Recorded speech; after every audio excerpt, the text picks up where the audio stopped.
তব কথামৃতং তপ্ত জীবনং কবিভিড়িতং কলমশাপহং শ্রবণমঙ্গলম শ্রীমদাততং ভুবি গৃহন্তি যে হরিদা জনা। নমস্কার, অমৃতবাণী চ্যানেলে আপনাদের সকলকে স্বাগত। শ্রী শ্রী ঠাকুর, মা ও স্বামীজির রাতুল চরণে শতকোটি প্রণাম জানিয়ে শুরু করছি আমাদের আজকের পাঠ। 1886 মার্চ, প্রথম পরিচ্ছেদ। কাশীপুর উদ্যানে শ্রীযুক্ত নরেন্দ্র প্রভৃতি ভক্ত সঙ্গে। নরেন্দ্রকে জ্ঞানযোগ ও ভক্তিযোগের সমন্বয় উপদেশ। ঠাকুর শ্রীরামকৃষ্ণ কাশীপুরের বাগানে হলঘরে ভক্ত সঙ্গে বসে অবস্থান করিতেছেন। রাত্রি প্রায় 8টা। ঘরে নরেন্দ্র, শশী, মাস্টার, বুড়ো গোপাল, শরৎ।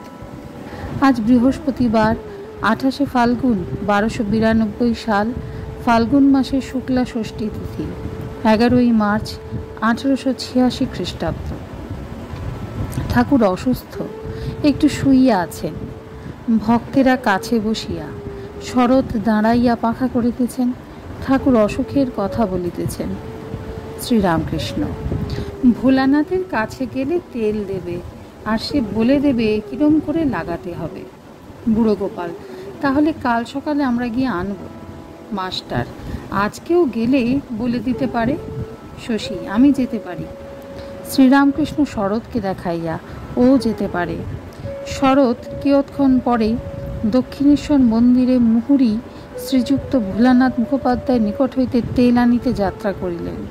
ঠাকুর শুইয়া আছেন, ভক্তেরা নিঃশব্দে বসিয়া আছেন। ঠাকুর হঠাৎ উঠিয়া বসিলেন, নরেন্দ্রকে সম্বোধন করিয়া কথা কহিতেছেন। শ্রীরামকৃষ্ণ নরেন্দ্রের প্রতি: ব্রহ্ম অলেপ, 3 গুণ তাতে আছে, কিন্তু তিনি নির্লিপ্ত। যেমন বায়ুতে সুগন্ধ দুর্গন্ধ দুই পাওয়া যায়, কিন্তু বায়ু নির্লিপ্ত। কাশীতে শঙ্করাচার্য পথ দিয়ে যাচ্ছিলেন। চণ্ডাল মাংসের ভার নিয়ে যাচ্ছিল, হঠাৎ ছুঁয়ে ফেললে। শঙ্কর বললে: ছুঁয়ে ফেললি? চণ্ডাল বললে: ঠাকুর, তুমিও আমায় ছুঁ নাই, আমিও তোমায় ছুঁই নাই। আত্মা নির্লিপ্ত, তুমি সেই শুদ্ধ আত্মা। ব্রহ্ম আর মায়া, জ্ঞানী মায়া ফেলে দেয়, মায়া আবরণ স্বরূপ। এই দেখো, এই গামছা আড়াল করলাম, আর প্রদীপের আলো দেখা যাচ্ছে না। ঠাকুর গামছাটি আপনার ও ভক্তদের মাঝে ধরলেন, বলিতেছেন: এই দেখো, আমার মুখ আর দেখা যাচ্ছে না। রামপ্রসাদ যেমন বলেছে, মশারি তুলিয়া দেখো। ভক্ত কিন্তু মায়া ছেড়ে দেয় না, মহামায়ার পূজা করে, শরণাগত হয়ে বলে: মা, পথ ছেড়ে দাও। তুমি পথ ছেড়ে দিলে তবে ব্রহ্ম জ্ঞান হবে। জাগ্রত, স্বপ্ন, সুষুপ্তি, এই 3 অবস্থা জ্ঞানীরা উড়িয়ে দেয়। ভক্তেরা এই সব অবস্থায় লয়। যতক্ষণ আমি আছে ততক্ষণ সবই আছে, যতক্ষণ আমি আছে ততক্ষণ দেখে যে তিনি, মায়া, জীবজগৎ, চতুর্বিংশতি তত্ত্ব সব হয়েছে। নরেন্দ্র প্রভৃতি চুপ করিয়া আছেন। মায়াবাদ শুকনো। কি বললাম বলো দেখি? নরেন্দ্র: শুকনো। ঠাকুর নরেন্দ্রের হাত মুখ স্পর্শ করিতে লাগিলেন, আবার কথা কহিতেছেন। এসব ভক্তের লক্ষণ, অর্থাৎ নরেন্দ্রের সব কিছু ভক্তের লক্ষণ। জ্ঞানী সে আলাদা লক্ষণ। মুখ চেহারা শুকনো হয়। জ্ঞানী জ্ঞান লাভ করবার পরও বিদ্যা মায়া নিয়ে থাকতে পারে, ভক্তি, দয়া, বৈরাগ্য এইসব নিয়ে থাকতে পারে। এর 2টি উদ্দেশ্য।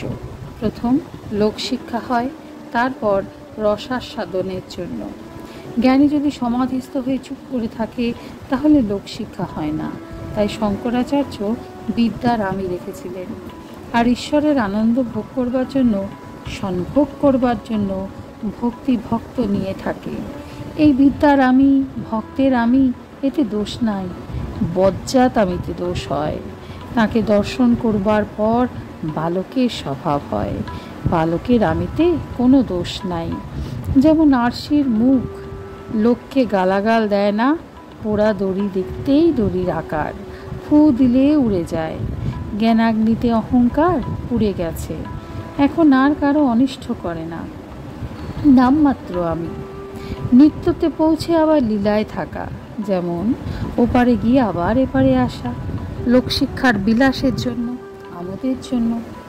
ঠাকুর অতি মৃদু স্বরে কথা কহিতেছেন, একটু চুপ করিলেন, আবার ভক্তদের বলিতেছেন, শরীরের এই রোগ কিন্তু অবিদ্যা মায়া রাখে না।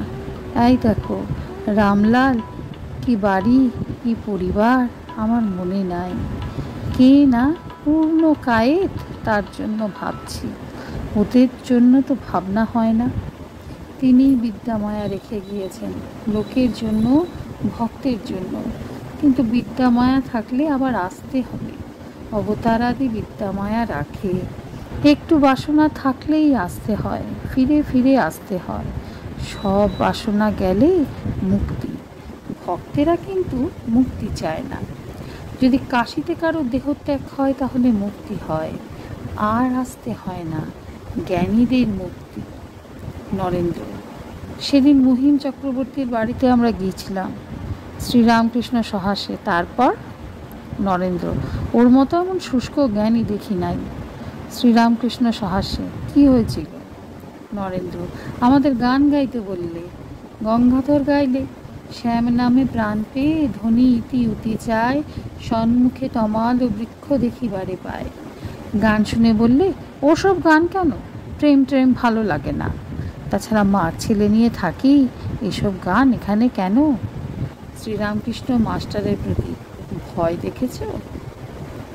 আজকের পাঠ এ পর্যন্তই। নমস্কার। কথামৃতে সুধাধারার সাথে শ্রী শ্রী ঠাকুর, মা ও স্বামীজির অনুধ্যানের জন্য চ্যানেলটি সাবস্ক্রাইব করুন।